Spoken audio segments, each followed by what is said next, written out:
नमस्कार दोस्तों, राधे राधे, जय श्री राम। आप सभी का स्वागत है हमारे चैनल पे।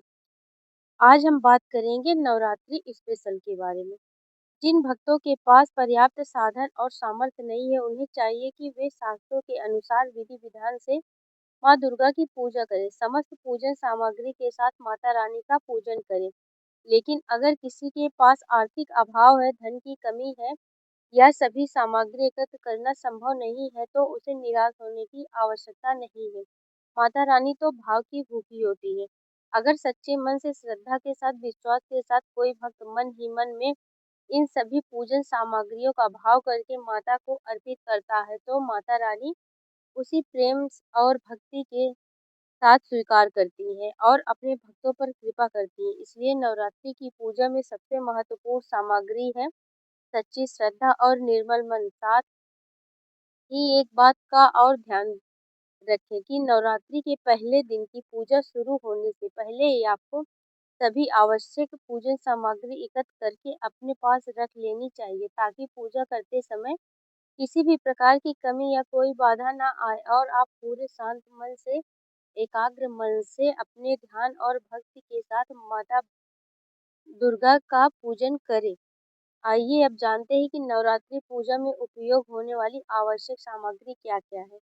नवरात्रि की पूजा करने के लिए सबसे पहले आपको चाहिए गणेश भगवान जी की प्रतिमा और माँ दुर्गा जी की प्रतिमा या तस्वीर। गणेश भगवान की प्रतिमा तस्वीर नहीं हो तो आप सुपारी में कलावा लपेट कर उन्हें गणेश भगवान का भाव करके चौकी पर स्थापित कर सकते हैं। और अगर माँ दुर्गा की प्रतिमा या तस्वीर भी नहीं है, वैसे तो मार्केट में आपको बहुत आसानी से पोस्टर, तस्वीर आदि मिल जाएगी। ऐसा भी ना हो पाए तो आप मिट्टी से ही दुर्गा माँ की प्रतिमा बना लीजिए और उन्हीं का पूजन करके फिर जिस दिन विसर्जन होगा, उस दिन प्रतिमा को अपने ही घर में या बहते हुए शुद्ध जल में प्रवाहित करके विसर्जन करके आप जो भी सामग्रियां हैं उनका भी विसर्जन कर सकते हैं। तो हम नवरात्रि के दिनों में कलश स्थापना करते हैं, घट स्थापना जिसको बोलते हैं। शुभ मुहूर्त है घट स्थापना की शुभ मुहूर्त है घट स्थापना की जाती है। शुभ मुहूर्त में घट स्थापना की जाती है। सबसे पहले हम आपको कलश स्थापना के लिए जो जो सामग्री चाहिए उसके बारे में बता देते हैं। अगर आप कलश स्थापना नहीं कर रहे हैं तो इन सभी सामग्रियों को स्किप कर सकते हैं। कलश स्थापना करने के लिए मिट्टी या तांबे का किसी एक धातु जैसे पीतल आदि कलश ले लीजिए। गंगा जल, आम या अशोक के एक ही टहनी से जुड़े हुए 5 या 7 पत्ते या 9 पत्ते नारियल जटा वाला नारियल, जिसमें आप लाल चुनरी लपेट कर लें और ऊपर से कलावा बांध ले। पूजा करने के लिए आपको चाहिए एक नारियल और कलावा। कलश के लिए का नारियल के अलावा कलश के कंठ पर बांधने के लिए आपको चाहिए होगी मौली यानी कलावा, रोली, हल्दी, कुमकुम, अक्षत, सुपारी, लौंग और इलायची, एक सिक्का, दूर्वा और इत्र। कलश के अंदर डालने के लिए इसके अलावा कमल गट्टा भी बहुत से लोग डालते हैं, पंचरत्न डालते हैं। और अगर आप ज्वारे बो रहे हैं तो उसके लिए आप जौ बोएं, जिसे आप कुछ घंटे पानी में जरूर भिगो लीजिए। और भिगोने के बाद जो ऊपर तैरते हुए ज्वारे होते हैं उन्हें आप मत बोइए, उन्हें आप फेंक दीजिए, हटा दीजिए, क्योंकि यह ज्वारे नहीं उगेंगे। और मिट्टी का एक बड़ा सा पात्र या थाली या फिर परात जौ बोने के लिए माता रानी की चौकी लगाने के लिए। अब आपको जो सामग्री की आवश्यकता होगी वह इस तरह से है कि लकड़ी की चौकी।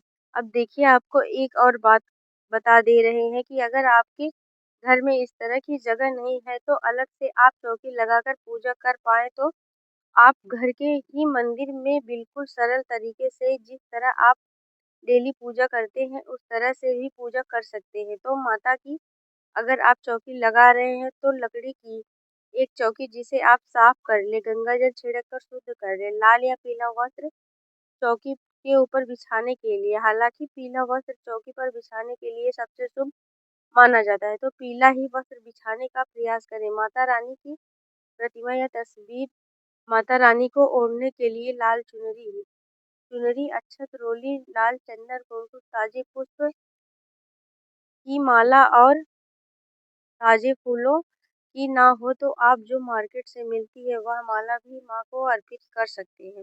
धूप दीप चाहे वह घी का हो या तिल के तेल का हो।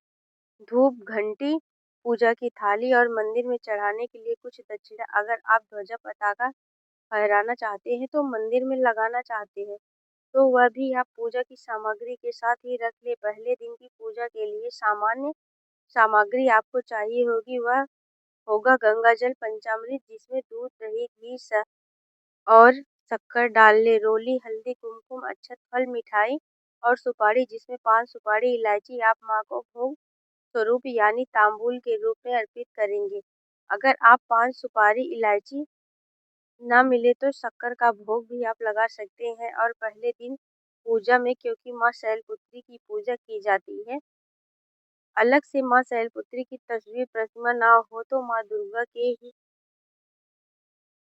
चित्र में माँ शैलपुत्री का ध्यान करके पूजा कर सकते हैं। माता रानी को अर्पित करने के लिए 16 श्रृंगार की सामग्री ना हो तो जो भी सामग्रियाँ मैं आपको बता रही हूँ उनमें से जो भी सामग्री आप अर्पित कर सकते हैं, जैसे लाल चूड़ी, सिंदूर, कुमकुम, बिंदी, काजल, मेहंदी, कंघी, शीशा, पायल या फिर नथ आदि सुहाग की वस्तुएं जैसे बिछुआ, कंगन, मंगलसूत्र आदि भी माता रानी को अर्पित कर सकते हैं। यदि आप नवग्रहों की स्थापना करना चाहते हैं तो अगर आपके पास नवग्रह यंत्र है तो नवग्रह यंत्र का पूजन कर सकते हैं, नहीं तो आप 9 छोटी सुपारियाँ लीजिए और चौकी पर ही 9 जगह पर थोड़े से अक्षत से रखकर आप उनके ऊपर सुपारियाँ रख लीजिए और उन्हें नवग्रहों के भाव करके उनके ऊपर आप वस्त्र रूपी कलावा या मौली अर्पित करके फिर उनका पूजन प्रत्येक दिन करें। नवग्रह मंत्र का जाप भी आपको प्रत्येक दिन करना चाहिए। नवग्रहों का पूजन करने के लिए चंदन, अक्षत, पुष्प, जल से भरा हुआ एक छोटा पात्र आपको मंदिर में डेली रखना है, जिसमें सुबह आप भोग लगाएं तो माता रानी के लिए आप जल भरकर रखें। फिर शाम को जब भोग लगाए तो सुबह का जल है उसे आप विसर्जन कर दीजिए, घर के किसी पौधे में डाल दीजिए और ताज़ा जल शाम को एक बार फिर से माता रानी के मंदिर में चौकी पर आप रख दीजिए। जलाने के लिए धूप दीप या आप अखंड ज्योति जलाना चाहते हैं तो अखंड दीप की व्यवस्था भी कर सकते हैं और उसमें 7 हाथ लंबी बाती जो सूत की कलावे की हो तो बहुत अच्छी है। रुई की बाती अखंड ज्योति में जलाने से थोड़ा बचना चाहिए क्योंकि कच्चा सूत ही कलावा लगातार जलता है और उसमें जल्दी जल्दी फूल भी नहीं बनता। अगर ज्योति में फूल बनने लगे तो उसे आप माचिस की तीली से सावधानी से हटा सकते हैं। नवरात्रि के दिनों में अगियारी यानी कि जो छोटा हवन हम करते हैं वो भी बहुत महत्वपूर्ण होता है। अगर करने के लिए एक हवन कुंड ले लीजिए या मिट्टी का कोई पात्र ले लीजिए। धनी पात्र ले सकते हैं जिसमें आप गाय के गोबर या उपला तोड़कर कई हिस्से में तोड़कर रख लीजिए। उपले के छोटे छोटे हिस्से आप गैस के चूल्हे पर रख के जला लीजिए या जब उसका धुआं शांत होने लगे तब उसे जलते हुए उपले पर कपूर रख ले। और आपको चाहिए हवन सामग्री भी घी, कपूर, हवन सामग्री, गूगल जौ, चंदन पाउडर और बहुत से लोग पहले दिन ही माता रानी को श्रृंगार मंदिर में अर्पित करते हैं। अपने घर के आसपास की देवी मंदिर में श्रृंगार की सामग्री अर्पित करते हैं।